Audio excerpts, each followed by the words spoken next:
Supermodel Martika Sawyer is opening a luxury resort in the U.S. Virgin Islands. The two main employees are her brother Derek and ex-fiancé Kurt. Oh good, there are two hunky guys in this book. That means there's one for Bess and one for George. Argo Funk Book Review. Argo Funk Book Review. Martika's main competitor is Christina Adams. Christina's yacht conveniently breaks down in the perfect spot, so she can be here for the spa's opening. Christina spends most of her time trying to ruin Martika, whether it's by flirting with her financial backer, or by spreading gossip like Martika's uncle was a corrupt stockbroker who stole millions of dollars and fled the country. Martika has received a series of threatening notes. The culprit is bad at spelling, indicating Kurt is guilty. Nancy and friends try to investigate Kurt at his body sculpting class, which is not so much of a class as it is Kurt showing off his muscles for a crowd. The culprit leaves a new threat and sets Martika's boa constrictor free. The snake causes a minor panic among the guests. Derek is the only one with the key to the snake cage, so Nancy follows him.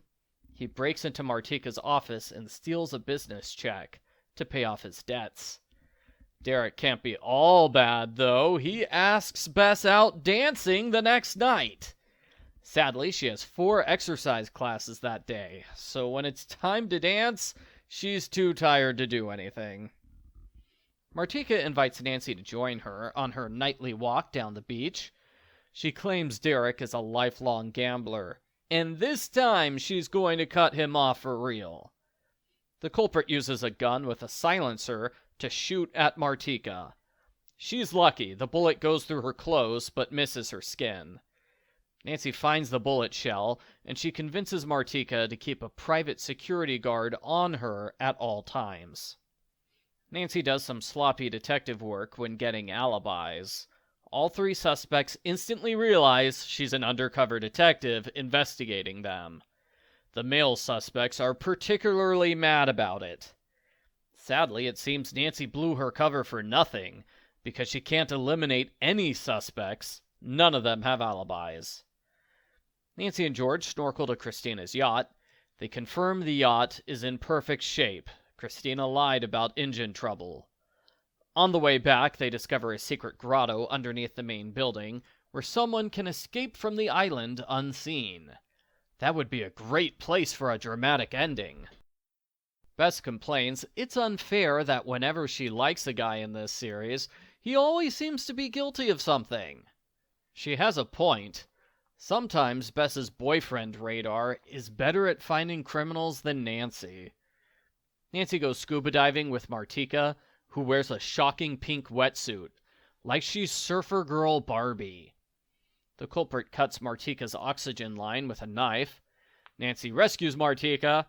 Sadly, the resort's scuba gear shed works on the honor system, so there's no way to know who else was scuba diving at the time.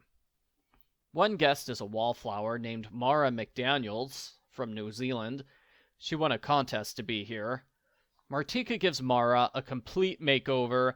Now the two of them look like twins. I have to say, it's pretty self-centered of Martika to give makeovers which look just like her. There is a long fireworks display, and Martika takes another stroll on the beach. They hear a gunshot. Nancy rushes ahead to find a dead Mara in the sand. Thanks to the makeover, the culprit accidentally mistook her for Martika. Mara has a piece of newspaper in her hand, and there's a popped firework nearby. Nancy will later realize the gunshot she heard was actually this firework. The culprit faked the time of the shooting to give themselves an alibi. The police come to investigate. They quickly arrest Kurt when the murder weapon is found under his pillow. He violently resists arrest. Nancy has her doubts about the case. Why did the culprit use a silencer for one shooting but not the other? Derek seems to realize something, so Nancy spies on him. She overhears him trying to blackmail the culprit. He says the newspaper article in his room proves everything. Bess distracts Derek so Nancy can search his room.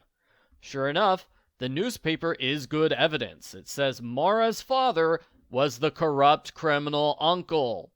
Now that Mara's dead, all of her millions go to Martika and Derek. Martika is the culprit. She pretended to be the victim as a cover for killing Mara. Nancy reasons through how Martika faked every incident. As the cover shows, Martika tries to kill Bess and Derek by starting a rock slide. Nancy pulls Bess to safety. Everyone chases Martika through a secret passage to the hidden grotto. Martika has a gun and a bomb. Nancy and Derek wrestle with Martika on her getaway boat. Derek is knocked out while Nancy gets rid of the gun. Martika chokes Nancy, but Nancy throws her off balance by hitting the steering wheel. Nancy and Martika enter the water seconds before the bomb explodes and destroys the boat. Since Derek is a compulsive gambler and Martika is arrested, the happy ending goes to Kurt. He gets the resort and a 2-movie deal with a big movie studio. That's quite a large reward for the guy who did not do much besides flex his muscles at all the guests. The end. Post-book follow-up. This book was pretty great, with an action-packed finale and a decent plot twist ending where the victim is the culprit. I think it works so well because Derek legitimately could have been the culprit. All you'd have to do is make minor changes to the last 2 chapters to make him the true villain. Many books in this series say Bess is trying to lose 5 pounds. She talks about her weight an uncomfortable number of times in this book. Bess gets her happy ending when she finally achieves her long-time goal of losing 5 pounds. I like the setting and the characters work well. The title could be better, but that's true for the entire series. Really, the only thing I disliked was the constant fat shaming of Bess. I give Nancy Drew Files number 91, If Looks Could Kill, a 9 out of 10.